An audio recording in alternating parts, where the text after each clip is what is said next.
7, 6, 5, 4, 3, 2, 1. You'll never have the sacred stone.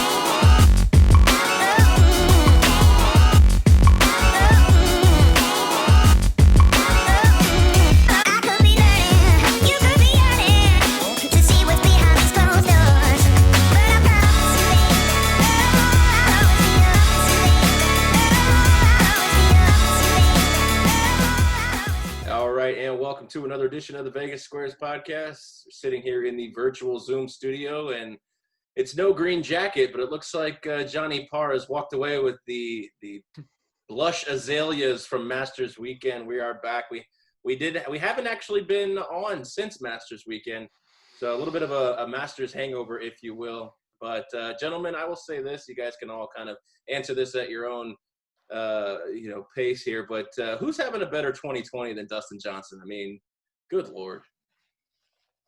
Nobody. Not even close. Absolutely Maybe Rom. Not. I'll start here and pat myself on the back. I didn't necessarily go for a bet on him. The odds are obviously too short, and it's just tough to bet someone like that, considering when Tiger was in his prime, that was really the only person you could bet, where he's winning one out of every 4 tournaments, one out of every 3 tournaments. But I did mention he's better than Bryson. Bryson's falling out. I'm telling you, he's swinging too hard. He's too big. He's not used to this frame. His body's going to tire out. And Dustin Johnson is just as loose as a goose. And he has his beautiful wife, Paulina, and just complete domination. If you guys can just go ahead and tell me what you think about his play there. I agree with you, John. I mean, he's playing his own game and playing it perfectly. I mean, it's like a chess player that's a chess master and just sticks to his game plan and then just finishes the end game. Yeah, this one feels, like you said, John, I think you kind of hit it on the head here. We've got Tony Johnson, Token Tony, and John PARR with us. I think it just hits ahead. He's playing chess when everybody's playing checkers. He's not quite as the dominance as the Tiger run, but it does feel like in a spot like this, like you said, you picked the winner, but he's so low that it's really hard to really just have action on him. I mean, the matchups are really where you're going to probably thrive in that spot, Tony. I always wondered about that. It's like, laying heavy juice or not getting a great number. But if it's a winner, sometimes it's just okay to maybe fall on the sword in something like that. Oh, I totally agree, especially in majors when you have multiple matchups for, the same player attached. There were, depending on where, your book is or where you shopped, there were 4 or 5 different matchups you could have had with DJ, against all of the top players. And obviously, you would have won any of those matchups that you made. And I know a couple of, strong golf bettors that I talked to did just that. They had multiple matchups with DJ and with others attached. So yeah, I couldn't agree more, Aaron. I think that's where it goes. Even with some of the props too, if you could have found a good number for a top 10 or a top 20 or something like that, certainly I think they're very viable as well. So yeah, you don't just have to have the winner. There are definitely other ways to get at it. Yeah, for sure. Token and like John alluded to, the sustained success that he's had. Like I said, nobody's had a better 2020 in the PGA world than Dustin Johnson. I think maybe the only person in the world having a better 2020 is Jeff Bezos. But do you see, Token, the sustained success that we could have? I mean, Dustin Johnson, with all this talk, that was only his second major. You feel like with a guy who's playing that well and who has played pretty well with a couple of hiccups. I know the one Masters where he slipped and fell in the shower or whatever it was, slipped and fell on the stairs. That was kind of a setback. And obviously he's had some other personal troubles, but it seems like he's kind of setting himself. He's almost like the reverse Tiger. Tiger for the first however many years since turning pro just crushed. And now it seems like DJ is kind of the reverse. He kind of struggled, had some issues, but now he seems prime and poised to take on that, everybody versus DJ kind of mentality. I'm aching to jump in right here. What is unfortunate is that when we did have Tiger, we had that allure, we had that excitement. DJ, he's just as smooth as a goose, and he doesn't really show the emotion. However, when you blow out the field, it is hard to show the emotion. But you saw that from Tiger; he still got it, and it's unfortunate that we didn't have the Masters Gallery and the patrons this year that we've had in years past. But Dustin, just like I mentioned, how I think he's the best putter in the game right now, and that putting stroke, it's his personality. It's just so smooth. It's not exciting. It's nothing. But you see guys like Tiger, they're the ones that do make those great, exciting celebrations, and we don't have that with DJ. Not even with Koepka, I don't think. I think you have it a little bit with Justin Thomas. I mean, if maybe you guys can add on to this. I don't know who's John Rahm. exciting. Rahm, great point there. Token or Tony, you guys got anything to add to that? No, not really at the moment. There's not anybody really exciting. Like they're too. One in Tony, and and one in Tony's book would be Shoffley for sure. But yeah, but he doesn't. He doesn't have those exciting. He moves the needle for Tony. He doesn't necessarily move the needle for the rest. I would have said for over the last few years, Ricky Fowler, but I feel like everybody got tired of really waiting on him, to show up. So yeah, you're right. You got the what do you call it? He acts like he's been there before. He probably gets that from Wayne Gretzky, I would say, because that's kind of the way Wayne Gretzky played hockey too. So. He probably plays better as well when he acts that way too. Maybe so. Another thing, Masters weekend, I thought was crazy. Tiger taking that 10 on our favorite hole, but then literally birdieing 5 of the next 6 holes. He had such a roller coaster at Augusta. It was almost exciting to watch. It just seemed like par wasn't on the menu for him. It was just one side or the other for Tiger at Augusta. But it's kind of crazy watching guys like that. And he's one of the guys I definitely don't root to go in the water on 12 right there. So Token, I know you said Tiger had no shot at being in contention, and ultimately he wasn't. But not many people were at 20 under par being the winner. But it was still fun and nice to kind of watch Tiger, who we don't really expect to compete in a lot of tournaments, just kind of be there at what I would say is his course, his home course, even though it's not. I mean, he's even got a replica putting green in his own backyard in Florida and all that. I mean, how many people can say that in the whole world? Unless if you own the Masters golf course, that's probably it. That's probably true. Yeah. It's such a home away from home for him, and just the feeling, the intensity. It's just unfortunate there was no fans this year to kind of pump him up and keep the aggression going in a conserved way, though. I mean, number 12, I think, with fans and all that, even though there's not really fans on that hole, it just keeps the energy going and all that with him. He kind of fuels off that. Yeah, and that's fair. Like you said, the fan aspect, we'll never really know what that could have been or could have done for any of the players, positively or negatively. But hopefully here in the next, let's see, it's November now. What is that, 5 months? We'll hopefully by that time be able to have fans at Augusta National, and maybe things will change. We'll see.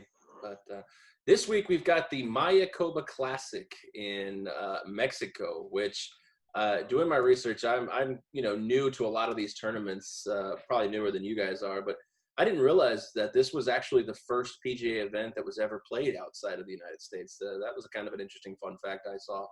Obviously, that was in 2007, 13 years later. We've got so many of them now. Obviously, with the pandemic, that didn't happen, but prior to that, we had so many. We had some, in the Asian, obviously. Other than the major, the Open Championship, I thought that was kind of a unique fact. This traditionally doesn't bring out a lot of the stars because it's usually in line with the match play, I think it was, in Arizona. But this year we've got a couple, I think. What are your thoughts on this lineup there, Mr. Johnson? Yeah, no, it's I agree. It doesn't usually get a star-studded field at all. It's mostly for up-and-coming type of players, especially the guys that are not in the top 64 in the world that are able to play in the match play. So yeah, it's kind of nice to see. It's always a tournament, as you know. I like the one-off tournaments. I've been following it for quite a long time, like a lot of these other tournaments in the Caribbean, and yeah, we see some really interesting stuff, usually from year to year. A lot of guys that haven't played here, at least in a while, guys like Koepka and Justin Thomas that, since their ranking has gone, way up and they're playing in all the big events, they don't come back here. So it's nice to see them here. And yeah, no, I'm actually really excited about this field. And the really nice thing is that it's not a field comprised of a lot of really old, poor veterans either towards the bottom. Like sometimes these smaller events get some really, really poor players towards the bottom, and there aren't as many this year. So that's really, really nice. All the sponsored exemptions went to young up and coming players. I'm really excited about what it looks like this year. Yeah, and like you said, you got a big field here. You've got some prior champions here as well. I think, John, it's going to be an event unlike any other Mayakoba Classic, even though we do have some winners that people are familiar with: Kuchar, Kazire, Pat Perez, which is one of the favorites here on the channel. Pat Perez. I think where were we? Who sent that Instagram video of Pat Perez drinking a big fifth of bourbon and singing? What was he singing? It was probably the Kokrak, I would imagine. No, it was Kokrak, yeah. Was it Kokrak? Okay, but yeah. But I could see Perez doing the similar thing. Yeah, I thought it was him and Kokrak hanging out, just getting drunk, and it's just, yeah, there's a lot of big names that have won this, starting with Freddie Funk. I think everybody remembers that guy. I wonder what he's doing today. But, John, what do you think of this tournament? It's in Mexico. A lot of the Mexican players are looking at being kind of the favorites here, but what do you think of this lineup, as Tony so eloquently described? One thing I was thinking about while Tony Johnson was talking was we always talk about the field strength. So if you guys remember, probably 3 or 4 months ago, we didn't have the field strength, and they made a rule. And I don't know exactly what the rule was. I was trying to look it up on my phone. But it was I think you have to play every tournament on tour at least once every 5 years. So if you're Phil Mickelson or Tiger Woods, you have to play at least once or you get fined. That's what happened to Jordan Spieth. Remember how he thought he was going to have to play, how he could play the Tour Championship or something like that. And he ended up getting fined because he didn't make the Tour Championship. So that's why, and maybe I'll re-up next week, but there is a rule where they're upset, with it. I mean, basically it came out from Tiger because Tiger wasn't playing anything. They want Tiger to play every tournament, right? But he was only playing 10 to 15 tournaments a year. So they came up with this rule to where you have to play at least every tournament. That's why we've seen these not necessarily super strong fields, but fields that are a little deeper than what they used to be, especially on the late summer, fall schedule, which is interesting. And that's why you have the Koepka and the Thomas in this tournament, which is great because you didn't have anybody in the Mayakoba not too long ago. But what I do see, watch when Koepka comes to Vegas. This is what happens every time. We're all in Vegas. Koepka comes in, he just parties his ass off, and he misses the cut. Same thing happens with like Ricky Fowler and these guys. So in a tournament like this, they're in Mexico, they're partying. I like to take someone a little bit with longer odds, maybe like a guy like McCarthy or, someone like that, to where you're not taking a guy like JT because JT's not pumped up for this, like a WGC or a major or something like that. So I do like to take a little bit longer odds in these tournaments. Or maybe even a guy who's trying to keep a card at that point. Like last week, I think Great point. Streb kept his at the RSM. We didn't get a chance to do a podcast on that one. But you're right. Yeah, maybe look at the guys on the bubble. Getting hyped for this tournament doesn't really, scream Justin Thomas, Brooks Koepka. But at the same time, they also may be able to go out there and play 70% and still be competitive at that spot. So, all right, well, we're going to go ahead and get into that here in just a few minutes. I want to obviously thank our sponsors, first and foremost, the 12-Ounce Sports Network that broadcasts us in both audio and video formats. Please visit the 12-Ounce store when you're there, 12ozsportsnetwork.com. our title sponsors here, please check them out for the holiday season. Obviously, fanatics.com. Our affiliate link is on lvsquares.com during our or at our sponsorship page. Just go on lvsquares.com, click the sponsors. The link is right there underneath the Fanatics logo. And of course, Vice Golf. I just received my shipment in of personalized Vice golf balls. They are doing, depending on when you watch this, they are doing free customization with the promo code HappyXmas, all one word. Oh, wow. At Right. Vice Golf. But again, click our logo at LV Squares, click our link, and of course you can help us out, help out our channel, support us, and then obviously we can pay the bills, so that's always pretty good. Also, 12 Ounce has obviously affiliated with Amazon and MyBookie. So at this point, we are now going to take just a short break, and we want you to check out that, and we'll be back on the other side.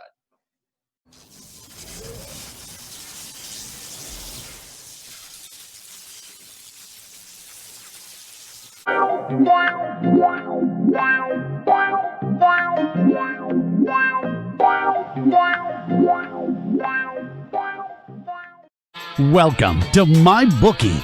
You're ready to create an account and start making money, and we're here to help. And remember, you can get a bonus of up to $1,000 on your first deposit. Now you're ready to bet. Just go to mybookie.ag, visit the sportsbook, click on your bet, and input the amount you want to risk or win in the bet slip. Yes, it's that easy. Just remember, at MyBookie, you play, you win, you get paid.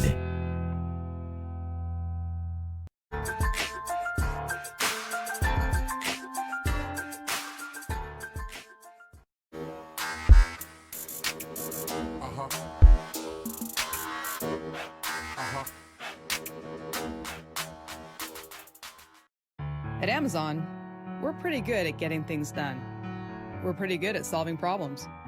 COVID-19 is the biggest challenge we've had to face. But challenges are what motivate us.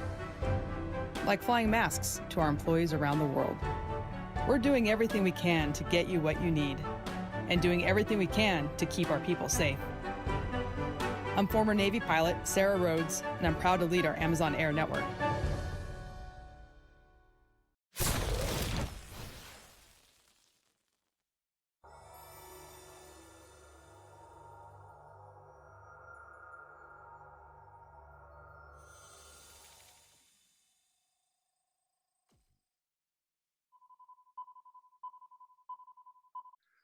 All right, and we're back here on the Vegas Squares podcast, the golf betting show here in the middle of the week, talking about the Mayakoba Classic from, I'm probably going to butcher this, Tony, so you can correct me if I'm wrong, the Camaleon Golf Club in Cancun. That's pretty good. El Camaleon, yes. That's pretty good. El Camaleon. So yeah, I'm as white as they come, so that doesn't, I can't really get, I can roll R's, but I don't think I can get that. So About 68%. all right, I'll take it. That's a D. D's get degrees. But as we do every golf podcast, Mr. Tony Johnson gives us a detailed course outline, and this week is no different. So Tony, I will let you have it here. Yeah, it's a Greg Norman design here at in Mayakoba Resort, which, as you might expect, is going to be a resort coastal style course. The one thing to note, though, is it is an inland course. It doesn't actually play on the ocean like some of these spots do on the PGA Tour cards. So we're not going to get crazy winds usually, or a lot of ocean type of views and things like that. But still, even with that said, lots of water on this course. Greg Norman designed this course through a bunch of streams and little tributaries that do run into the ocean. So you are going to see some water on nearly every hole. And especially compared to a lot of other resort style courses, there is a lot more bunkering here, not only just around the greens, but also in the fairways. And they are some difficult spots. So you'll see some players that get into these spots and they won't necessarily always have shots directly right to the hole and might have to play it out a little bit. So that will be something to note here. Short course overall, par 71, but only 6,987 yards. It can extend to 7,017 now. They've extended a couple of tee boxes out. We're not sure if they're going to play with those or not. They didn't play to the longest length last year, so they may not again this year. And we talked about this before, but this is one of those rare courses that plays full-on paspalum grass, which is mostly played in these exotic type of locations in the South America, Central America region. We see this with Punta Cana, Puerto Rico, and Kuala Lumpur as well, Malaysia. So I think there's some specifics here, guys that have played well on this type of grass before, where it makes some sense. And so we'll get into that a little bit later. But smaller field as expected because of the after the time change here with not as much light, only 132 players. And I think in this field of 132, especially with 24 less players, it is more viable that the greater majority of the field has a chance to win. I know there's still a couple of big names at the top, but there was some throwaways, in a lot of these fields, 10, 20-ish players. There are way less throwaways, in my opinion, this week. So I think the larger scale the field can win here. But getting back to the course, large green, 7,000 square feet. They only run about 11 on the stimp meter, so it's going to be pretty much full go, foot on the gas the entire way. There's going to be a lot of putts made this week. I don't think there's any question about that. But again, the type of player that we're kind of going towards, I know this is the meat and bones of all of this, is, where are we looking here? To me, this is ball strikers extraordinaire. Not much of a nod to distance. We only have 3 par 5s versus the usual 4 at a lot of these spots. And it does get tight in certain spots. There are 3 or 4 holes where it's going to be iron and or, light wood off the tee. Some of the drivable par 4s, you will get in trouble if you do miss the green or if you do hit it into a bad spot. And I think you'll see a lot of guys lay up on that spot. So I think the stick is going to be out of the hands a lot here for some of these guys. So, and if you've seen some of these last winners, guys like Brian Gay and Matt Kuchar, and even last year's winner Brendan Todd, these are just straight up ball strikers, without much distance attached. And I think we'll see another similar winner in that ilk potentially, unless it's one of the big name, not one of the big names at the top. So key here, hitting fairways, go flag hunting. Greens are large, so there's I think is again full on go. You're not going to see guys hit away from a lot of flags. Aggressive, good putters, passable them again, something that I was looking at. And, guys that are willing to go low here. The last 4 winners, have been minus 20, minus 22, minus 19, and minus 21. So I think we're going to see a pretty low score. Yeah, I mean, that's fair. Like I said, the worst score to ever win this is 2009, minus 13. So you're going to get some scoring in this one. And I think we're in for a pretty decent weekend here as far as the guys the people who watch golf who want scoring. I think they're going to get it here with the Mayakoba Classic. So it's time to get into the futures here. Obviously, I'm looking at my futures here are William Hill, but we catch futures again. I think Tony Johnson stressed this every week, both in football and golf, finding the best line. None more perfect than Monday Night Football between the 5, 5.5, 6, 6.5. We can talk about the story about the $1 million better, but this is a golf podcast. But finding the right line, finding the best odds, obviously shopping is key, right, Tony? I could not agree more. I know I probably do say it too often, but that is the perfect example. If you put it in a textbook, it's that Seattle Seahawks Monday night game is the perfect example of that. You're going to bet that much money or you want to make that big of a play. He needed 10 hours before that. Yeah, actually. Could have had a winner, come on.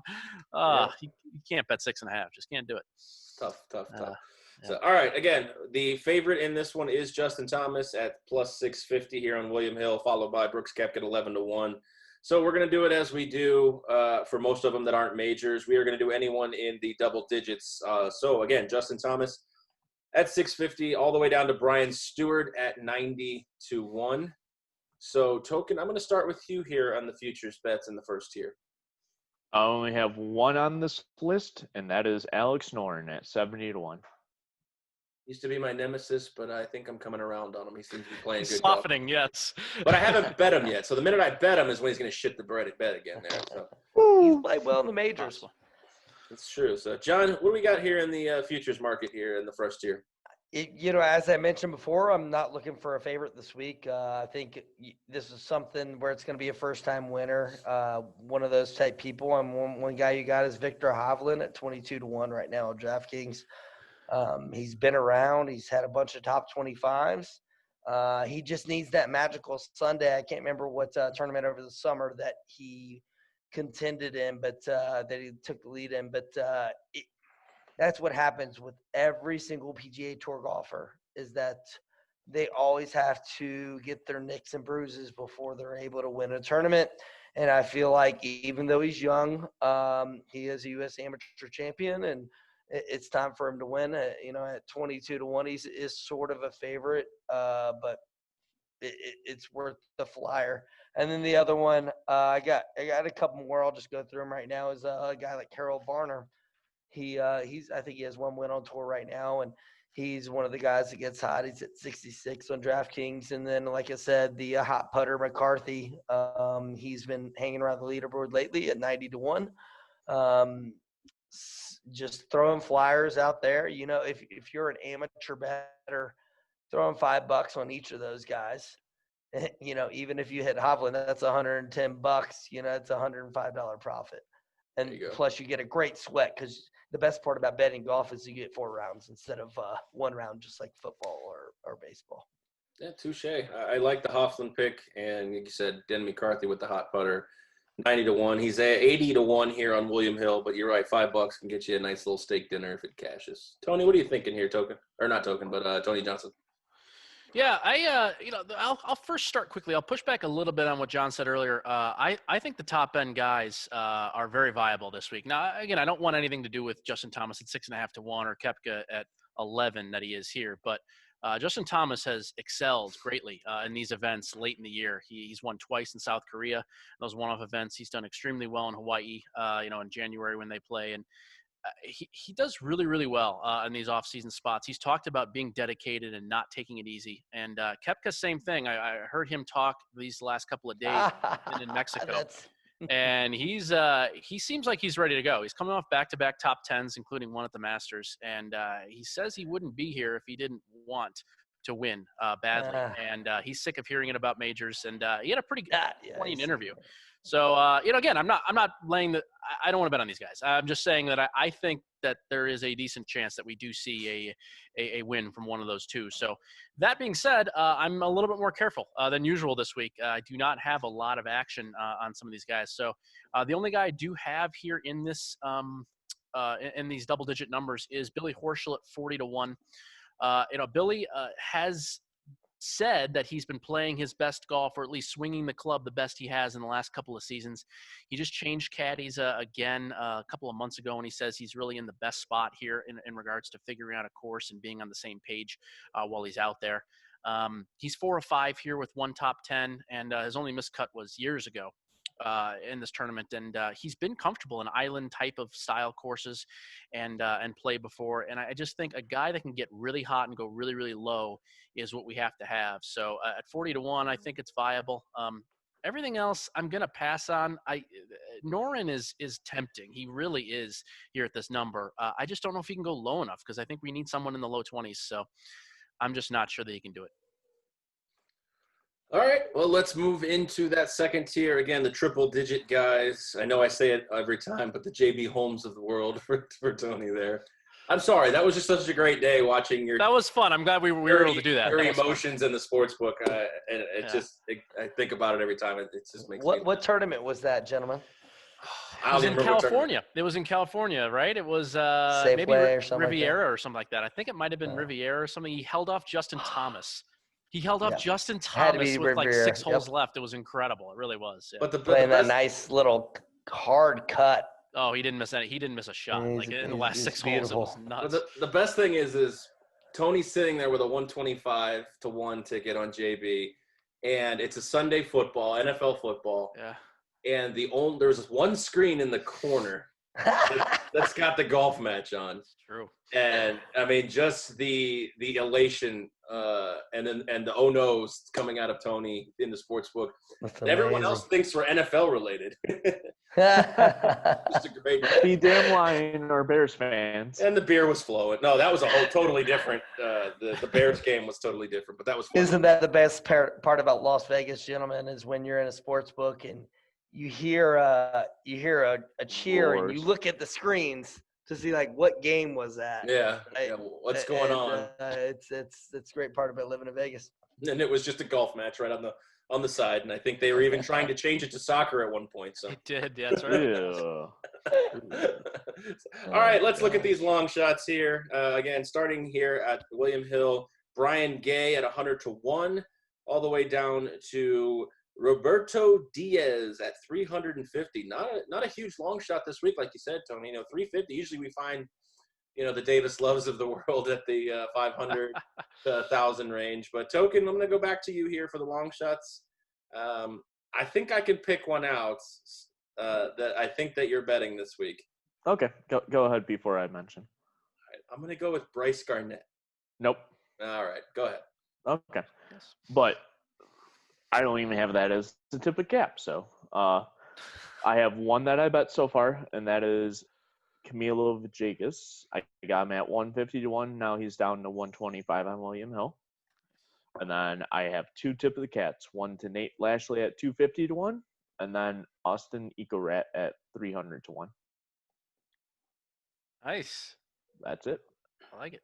All right, Tony, what do you got here in the long shot department? Yeah, I just have two bets that I've made. So I might actually only roll with these three guys. I'm not really sure, but these are the three that we have bet. The first one, John will be very pleased to hear because I know he's a fan of this guy. First one is Doug Gim at 100 to 1. I was rolling on him at the RSM and a couple weeks ago. I actually had a lot of action on the RSM, weirdly enough, and he had a shot. He was playing extremely well through the first round and a half. Rolling through, was only 2 or 3 back, and it was a thing. I mean, I had him in some matchups too, so again, I was pleased with the end result. And he went bogey, bogey, par, bogey on a relatively easy stretch, and sort of just took himself out of the tournament, and it only finished about T20 or T25, and that was really unfortunate. But again, without that stretch, and I think it hurt him a little bit mentally, he's there. We've been waiting for him. He's there. I know the number's a little bit scratchy. It's a little bit on the low side. He should be in probably the 120-ish range. I'm a little bit upset about that. I'm not going to lie. But I still think it's good enough at 100 because he has the foot on gas mentality, and he will go really, really low. That was one of the reasons why I think he did bogey 3 out of those 4 holes, is that he was playing super aggressive, which I like.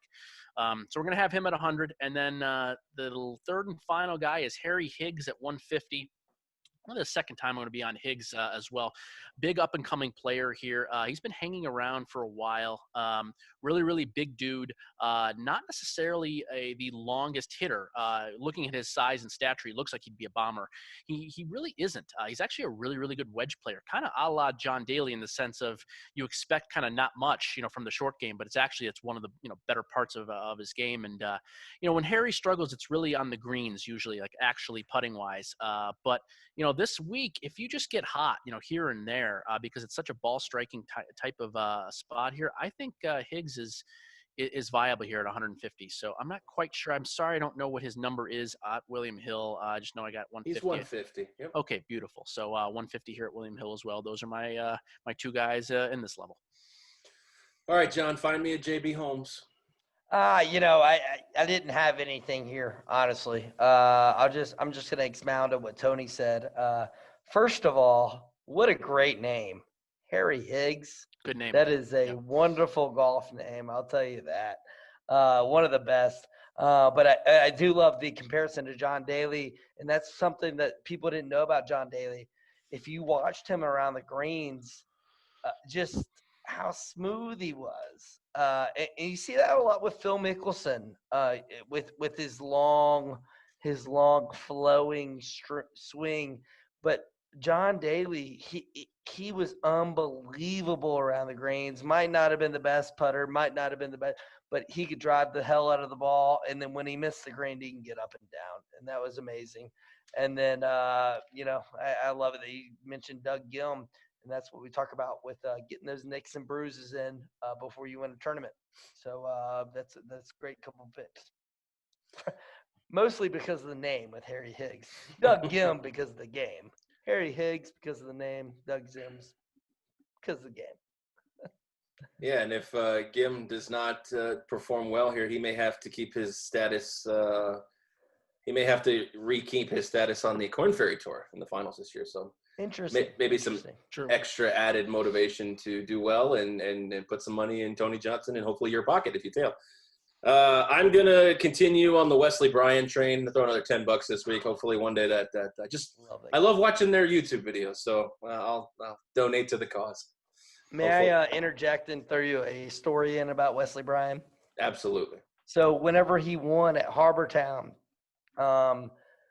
Nick Faldo is giving the interview after the round, and Wesley Bryant's just a good old Southern boy, right?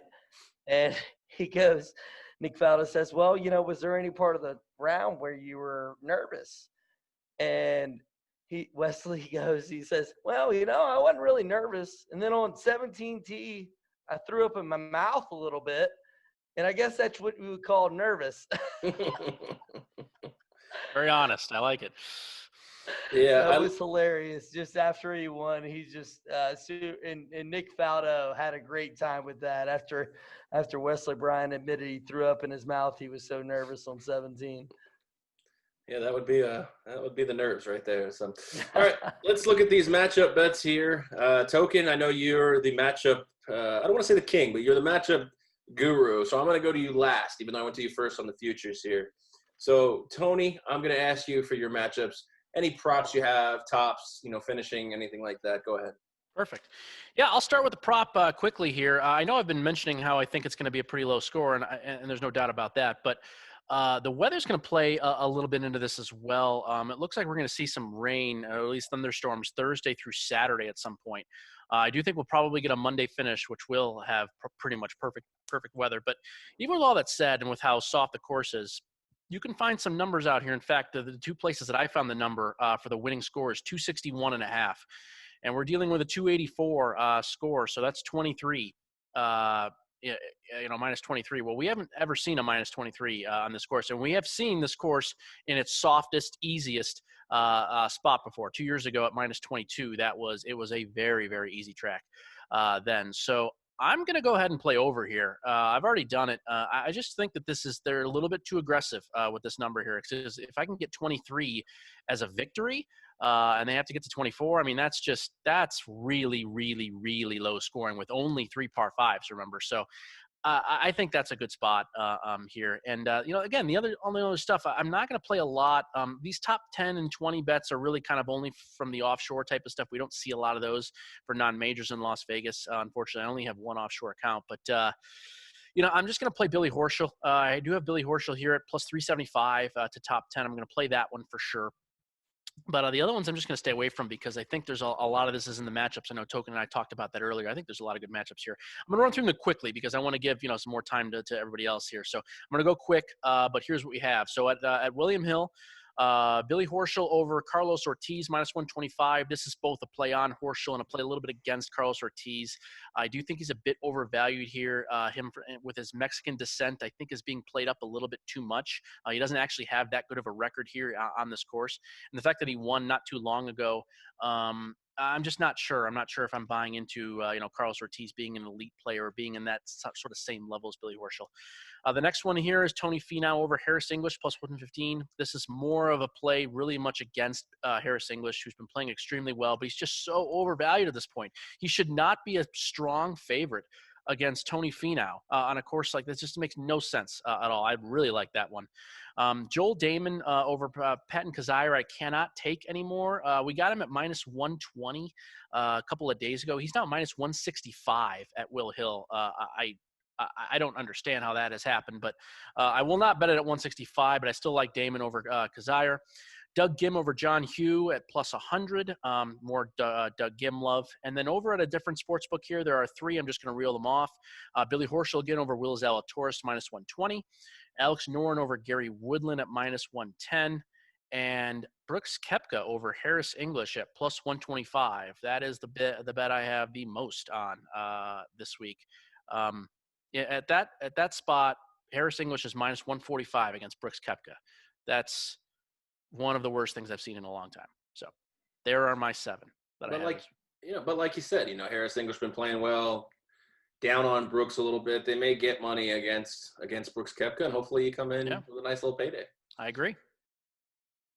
John, what do you got over there? Any matchups? I don't know. I'm sort of tinkering here, gentlemen, and I respectfully disagree with Tony Johnson about Koepka. I just don't think he's motivated. He's not. And what's unfortunate is he was on such a roll. He should have kept playing, and he could have been the sort of Justin Thomas, DJ type, and he's sure as fallen off. And until he proves himself, until he gets a top 10, I don't know when the last time he got a top 10, honestly. And Back-to-back top 10s the last two Wasn't that tournaments. the Masters. is that true? Houston I guess he came back in and the the Masters Masters. as well. So maybe he's still making a cut. But He got hurt too. Remember, he was hurt for a lot of the season. He hurt that knee. but as I mentioned before, I just don't trust him in these small tournaments. That's fair. He hasn't proved himself yet in these small tournaments, unless it's a WGC or a major. I respectfully disagree with the Koepka pick. However, you're just betting against English, and I get that because he's overvalued right now. Until English comes back and wins the tournament, Koepka actually has a little bit more wherewithal than English does. So I get the fact that you think English is a little bit overrated right now. But the only one really I sort of looked at is and maybe I'm looking into personal stuff a little bit too much, is I'm betting against Pat Perez. I got Maverick McNeely, and maybe because it's just a great name. Maybe second to Harry Higgs, but maybe because Maverick McNeely is a great name, and maybe I'm just betting against Pat Perez because he's one of my favorite golfers, and he would probably come out and party with us today at Paiute Wolf Golf Course today, right, Aaron? He would probably come out and Yeah, he was the best of us. He was 2 groups behind me. We left him some beers on the tee box. Yeah, did you really? He's a local guy, right? I heard he's been around here a lot. Maybe that's Scott Piercy, I've heard is the local guy that hangs out quite a bit, and you see him out at TPC and whatnot. Yeah. But I'll go Maverick McNeely versus Mr. Pat Perez, minus 106 on DraftKings. Well, before we get to token, I will have to respectfully disagree with both of you because the best name in the PGA is Jason Kokrak. Even though it's not, even though it's not Kokrak. Don't they pronounce it Kokrak? I think they do that on Great. purpose. Definitely. I mean, I have a name that was made fun of in school, but could you imagine going through life with the name Kokrak? Oh yeah, that'd be a tough one. It'd be a really like good thing or dicks. a really bad thing. That's fair enough. So, all right, token matchup man himself. See what you got. I've got 7 and 1 tip of the cap this week. The tip of the cap. Let's start with your tip of the cap and get to the meat and potatoes after. All right, so tip of the cap, just toss it off on the side, but tip of the cap is Will Gordon over Patrick Rogers, minus 115. It's my first one out. I might bet it tomorrow, but probably Do they not. play on the Corn Ferry Tour or the PGA Tour? Both. My favorite bet of the week, though, is Abraham Answer over Daniel Berger. This course suits more Abraham in the style over Berger at minus 105. Abraham has been playing better, in my opinion, than Berger. And I was surprised it was only minus 105. I'm going to go opposite of Tony over there and take Ortiz over Billy Horschel. I'm just not sold on Horschel this week. At plus 105, I'll take Ortiz. I don't think he'll win it, but he'll have a strong performance. It's okay. You don't need him to win it. You just need him to beat that guy. That's it. Yep. That's the Exactly. beauty of the matchup. We got Ricky Fowler over Henley at plus 105. I like the value on that one. We got the true winner this week, Alex Noren over Brian Harmon at plus 135. I mean, that one especially. It's a good one. Yeah. Yeah. Same. I'm telling Tony on this one. We got Finau over English, plus 115. And I'm going against Tony again one more time. Desire over Damon just because the value at plus 135. Yeah, no, I'm with you there. I could not. You cannot bet him at minus 165 at this point. No. I agree with that. It's certainly a pass for me if I had to do it all over again with the current number. Agreed. And then my last. Well, hold on a second, because at William Hill, Joe Damon is 190, minus 190. Is it now? Yeah. Well, I'm looking at it. I looked at it earlier. It was I know. 165. Here, let's see if we can Who get is this. betting on this? What is going on? Look at that on the screen, minus 190. Wow. Damn. That And is then the last one, it's a guy that Johnny mentioned. We got Maverick McNeely over Aaron Wise, even There money. he goes. I did because of the name. It wasn't really because of I like the how golfer. good of a though. I golfer like he is. Maverick. You know, John, you reminded me a lot of my one of my ex-girlfriends who used to pick March Madness tournament brackets based on cute animals. And one year she picked Bradley to beat Kansas because that's what she wanted to name her I kid. bet she did really well. I bet she did better than you, I'd she imagine. beat me for sure. But I'm interested to hear this before we head to another commercial break. I'm interested to hear the pro anti-Mexican golfer here with the between the Tonys. Yeah. Well, no, I mean, to me, I think a lot gets played into this where, there's not a lot of Mexican golfers, obviously throughout the years and certainly now. And then the fact that we have two that are quite good right now. I know Roberto Diaz, and then there's another player, I believe, from that area are not, highly ranked, but two that are very good that have been playing well. I think it all kind of comes to a head. And the problem is, while the course fits answer, as Token said very well, it does not fit Carlos Ortiz all that well. And so, and the results bear that out. I don't want to be laying anything, like that. I'd like to fade spots like this when everything kind of comes to a head and people are all on one side. That's almost a guarantee that I want to be on the flip side of something, especially if I can find a reason to do so. So nothing against these two guys, but I just don't think this is the right spot. And, sometimes it's really nice to come home and to, have almost like a home game, if you will. But number one, this is not a home game. They're not from this actual area. So it's not like they know the course, better than anybody else. And two, it can be really difficult and sort of odd. There's a lot of expectation from these guys. So, having to play in their home country, I'm not sold on it. So this is a spot I want to fade. I'm not sold on it. I mean, I just don't think Answer wins, and Ortiz is a couple shots behind Answer as well, but I think it's going to be a struggle for more of those Englishmen and all that, especially going from like the link style courses as well as what they've been playing lately on the PGA Tour compared to this Mayakoba Golf Classic. I mean, it's a different animal. So it's true. Yeah, fair enough. Fun fact, Carlos Ortiz did finish T2 here last year to Brendan Todd. So, I mean, point for Token. We'll see. We'll see how it plays out. Yeah, if he does that again, that will not play out well for me. So I'll guarantee you that. That's for sure.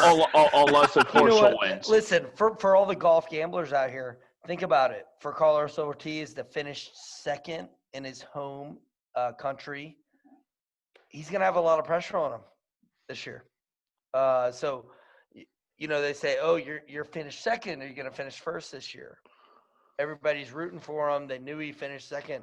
That puts a lot of extra pressure on him. I like to bet against that.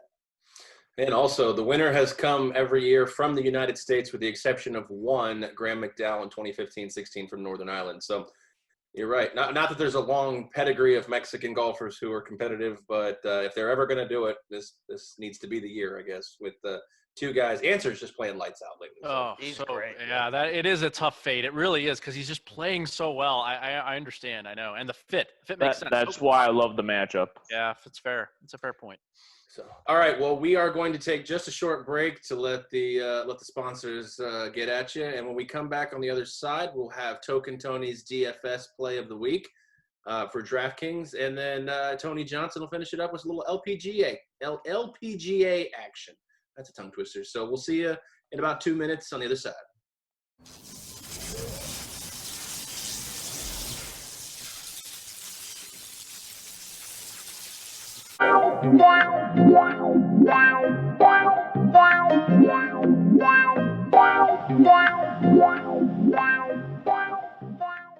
Welcome to MyBookie. You're ready to create an account and start making money. And we're here to help. And remember, you can get a bonus of up to $1,000 on your first deposit. Now you're ready to bet.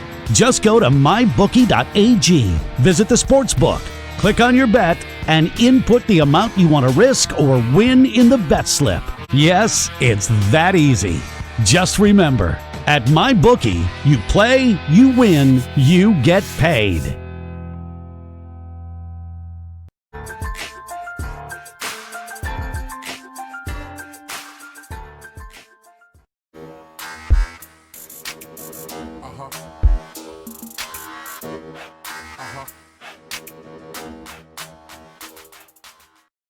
At Amazon, we're pretty good at getting things done. We're pretty good at solving problems. COVID-19 is the biggest challenge we've had to face. But challenges are what motivate us. Like flying masks to our employees around the world. We're doing everything we can to get you what you need, and doing everything we can to keep our people safe. I'm former Navy pilot Sarah Rhodes, and I'm proud to lead our Amazon Air network.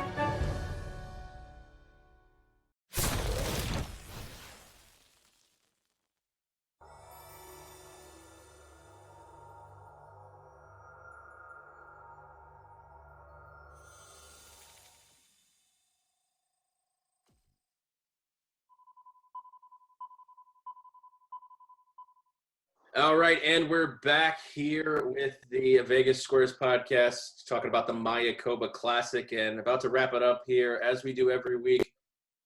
Token Tony, he has his DraftKings fantasy lineup. So, Token, you got a $50,000 budget.